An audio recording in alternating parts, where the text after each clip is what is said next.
Hello বন্ধুরা, সবাই কেমন আছেন? তো আমি আজকে আপনাদের জন্য নিয়ে এসেছি পাকিস্তানি স্টাইলে কারাই বিফ। তো এই কারাই বিফে কী মশলা যাচ্ছে সেটা আপনাদেরকে দেখিয়ে দিচ্ছি। এখানে হচ্ছে যাবে ব্ল্যাক পেপার, তারপর এলাচ, দারুচিনি আর হচ্ছে স্টার 2টা। তো গ্রিন চিলি কাট করে নিয়েছি কয়েকটা, জিঞ্জার গার্লিক পেস্ট, তারপর হচ্ছে জিঞ্জার, এটা হচ্ছে গার্নিশিংয়ে ইউজ হবে। তারপর এখানে আমি নিয়েছি 4-5টার মতো হচ্ছে পেঁয়াজ, আস্ত পেঁয়াজ ছোটো ছোটো। তারপর গার্লিক নিয়েছি কয়েকটা।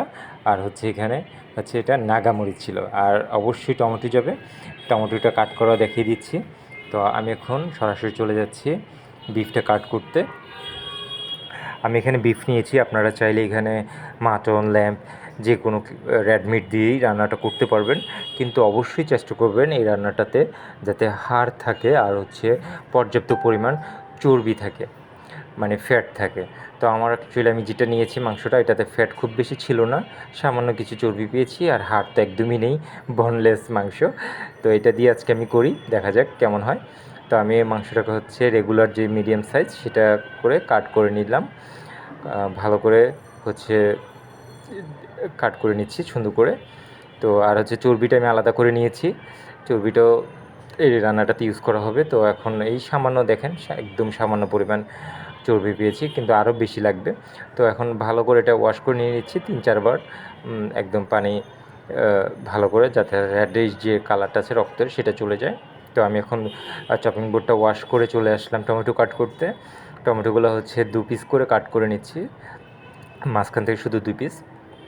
তারপর চলে আসলাম এখন জিঞ্জারগুলোকে হচ্ছে জুলিয়ান কাট করতে। এটা জাস্ট কুকিংয়ের একদম লাস্টে, যখন রান্না আমার কমপ্লিট হয়ে যাবে তখন এইটা দিয়ে গার্নিশিং করা হবে।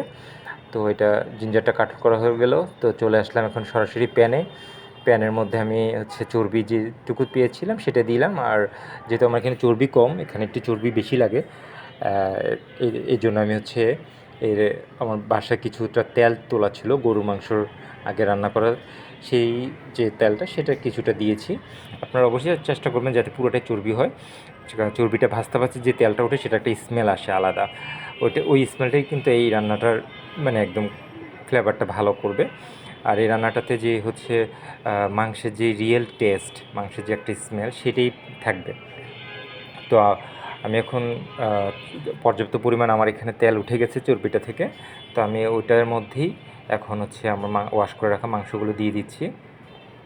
আপনারা কিন্তু পুরোটা ভিডিও দেখবেন ভালো করে, লাস্ট অবধি দেখবেন, তাহলে হচ্ছে আপনারা অবশ্যই রান্নাটা বাসায় করতে পারবেন। আর কে রান্নাটা করেছেন অবশ্যই কমেন্ট করে জানাবেন, আর টেস্ট কেমন হয়েছে তাও জানাবেন।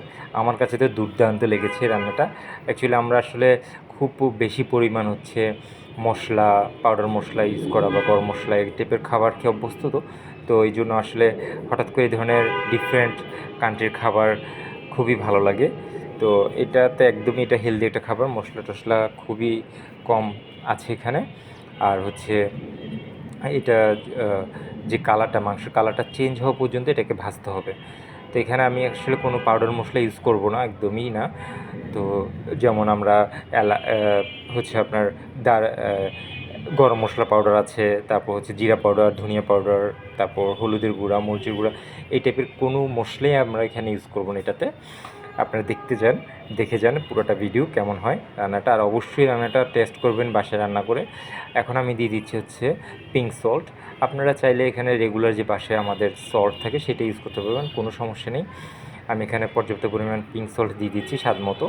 আর হচ্ছে দিয়ে দিচ্ছি এখানে ব্ল্যাক পেপার ক্রাশ করা। আমি এখানে 1.5 চামচের মতো হচ্ছে ব্ল্যাক পেপার ক্রাশ করাটা ইউজ করেছি।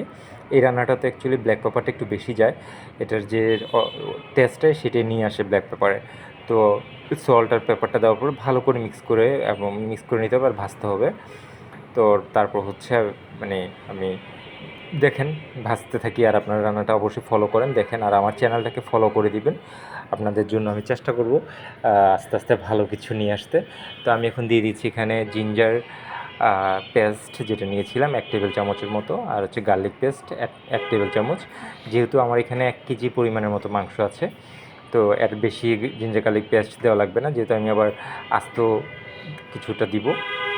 তো এই জিঞ্জার গার্লিক পেস্টের যেই কাঁচা স্মেলটা সেটা যাওয়া পর্যন্ত ভাজতে থাকবো মাংসটাকে হাই হিটে ভাজতে হবে। এই রান্নাটায় ফার্স্টে কিন্তু ভাজার সময়টা হাই হিট করে দিতে হবে, পরে একদমই লো হিটে হচ্ছে এই রান্নাটা কমপ্লিট হবে।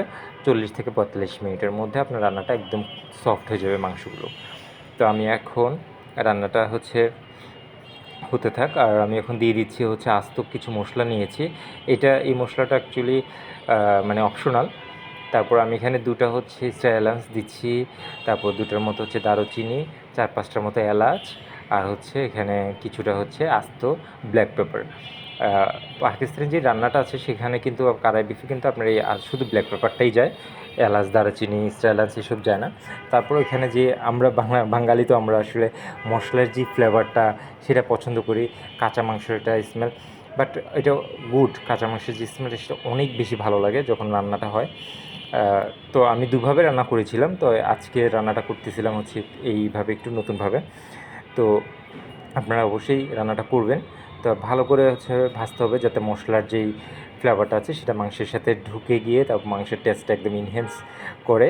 তো আমি এখন এখানে দিয়ে দিচ্ছি টমেটোগুলার যেই স্কিনের যে সাইডটা আছে, হ্যাঁ, এই সাইডটা, স্কিনের এই সাইডটা একদম এটা হচ্ছে উপরের দিকে দিতে হবে। তো সবগুলো টমেটো আমি ভালো করে বিছিয়ে দিব। আমার এখানে মিনিমাম হচ্ছে 300 গ্রামের মতো টমেটো আছে। আপনার চাইলে এখানে হাফ কেজি টমেটো নিতে পারবেন, প্রবলেম নেই। আর হচ্ছে চেষ্টা করুন টমেটোগুলো একটু লাল লাল দেখে, ফ্রেশ দেখে নিতে। তো আমি এখন টমেটোগুলো সুন্দর করে বিছিয়ে দিচ্ছি, এভাবে বিছিয়ে দিবেন যাতে হচ্ছে পরে হচ্ছে টমেটোর যে স্কিনটা আছে সেটা আউট করতে ইজি হয়, সেই জন্য এভাবে বিছিয়ে দেওয়া। দেন হচ্ছে আমি এখন দিয়ে দিব হচ্ছে গার্লিক, যেটা রেখেছিলাম 4-5টা গার্লিক। আপনারা এখানে চাইলে দেশি গার্লিক যেটা আছে, ছোটো ছোটো গার্লিক, রসুন, সেই রসুনটা দিতে পারবেন, ওটা আরও ভালো হয়। আর হচ্ছে ছোটো ছোটো পেঁয়াজ দিয়ে দিচ্ছি কয়েকটা। তারপর হচ্ছে এখানে দিয়ে দিব হচ্ছে নাগাগুলো, এগুলো কাট করার কোনো প্রয়োজন নেই, প্রচুর ঝাল হয়ে যাবে। এগুলো আস্তে দিবেন, জাস্ট হচ্ছে একটা ফ্লেভার আসবে। আর হচ্ছে ঝালের জন্য দিচ্ছি হচ্ছে কাঁচামরিচ কয়েকটা। তারপর আমি এখন এটাকে ঢাকনা দিয়ে রেখে দিব 4 থেকে 5 মিনিট। তারপর এসে দেখাচ্ছি টমেটোর স্কিনটা কীভাবে ইজিলি হচ্ছে আউট করা যায়। চলে আসলাম 4-5 মিনিট পর। এখন দেখাই দিচ্ছি আপনাদেরকে কীভাবে টমেটোর যে স্কিনটা আছে সেটাকে হচ্ছে আমি বের করে দিচ্ছি।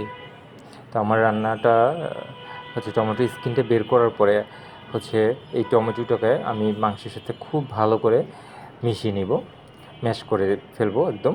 তো আর আসলে এই টমেটো স্কিনটা কোনো প্রয়োজন নেই এই রান্নাটাতে, আর এই জন্যই তুলে ফেলে। এটা খাবারের সময় ডিস্টার্ব করবে বা মুখে ভালো লাগবে না, বাঁচতে হবে এটাকে, সেই জন্যই তুলে ফেলতেছি। এটা তুলে ফেলা জরুরি, দেখতে মানে রান্নাটা দেখতে লুকসটা ভালো আসবে। তো আমার যখন এটা তোলা হয়ে যাচ্ছে, আপনারা দেখে নেন, এই ঠিক এভাবে প্রত্যেকটা স্কিন তুলে নেবেন যাতে স্কিনটা না থাকে। তারপর হচ্ছে আমি ভালো করে হচ্ছে এই টমেটোগুলোকে হচ্ছে ভেঙে ভেঙে মিক্স করে ফেলবো মাংসের সাথে। এই দেখেন, একদম ভেঙে ভেঙে এভাবে ভেঙে ভেঙে পুরোটা মিক্স করে দিতে হবে, কিন্তু পুরোটা মিক্স করে দিতে হবে। আর এই পানিটা কিন্তু যেটা দেখা যাচ্ছে এটা কিন্তু মাংসেরই পানি, মাংস থেকে উঠেছে, টমেটো থেকে উঠেছে। কিন্তু তারপরও আমি এই রান্নাটা, মাংসটা আর একটু সিদ্ধ হওয়ার জন্য, যেহেতু আমি এখানে মানে লো হিটে রান্না করব, এটা দম দেওয়া জরুরি, দম দিতে হয়। দমটা যেভাবে দিতে হয় সেটা আপনাদেরকে আরেক সময় দেখিয়ে দিব। তো দমটা আসলে চারিদিকে একটু আটার লেয়ার দিয়ে তারপর হচ্ছে ঢাকনাটা একদম চাপ ঢাকনা দিয়ে দিতে হবে। 40 থেকে 45 মিনিট পর আপনার রান্না কমপ্লিট হয়ে যাবে। তো আমি চলে আসলাম গরম পানি দিতে। এখানে কিছুটা হচ্ছে গরম পানি দিয়ে দিচ্ছি আমার, যাতে মাংসটা সফট হয়। গরম পানিটা দেওয়ার পরে আমি একদম এটা হিটটা লো করে দিয়েছিলাম। 40-45 মিনিট পরে এসে দেখতেছি আমার রান্না কমপ্লিট। তো জিঞ্জার কুচি দিয়ে হচ্ছে আমি রান্নাটা কমপ্লিট করলাম। এখন আপনাদেরকে দেখিয়ে দিচ্ছি এটার আউটলুকটা। এটা দেখতে সেই হয়েছে, অনেক সুন্দর হয়েছে। আস্ত আস্ত গার্লিক আছে, গার্লিকগুলো এখন আস্ত আছে বাট সফট হয়ে গেছে। তারপর নাগাগুলো আস্তে আছে, এগুলো থেকে খুব সুন্দর ফ্লেভার বেরিয়েছে আর খুবই সুন্দর একটি স্মেল। আর বিফ যেটা সেটা একদম সফট হয়ে গেছে, একদমই সফট। আপনাদেরকে ভেঙে দেখাচ্ছি, একদম নরম হয়ে গেছে। তো আমি এখন আপনাদেরকে খেয়ে দেখাচ্ছি এটা টেস্ট কেমন হয়েছে। দুর্দান্ত টেস্ট হয়েছে, অনেক মজা। এই রান্নাটার টেস্ট পেতে হলে অবশ্যই আপনাদেরকে বাসায় রান্নাটা করতে হবে। একবার হলো বাসায় রান্নাটা করুন আর এটার স্বাদ নেন, উপভোগ করুন কেমন হয়েছে। আর আমাকে কমেন্টে অবশ্যই জানাতে ভুলবেন না। আল্লাহ হাফেজ।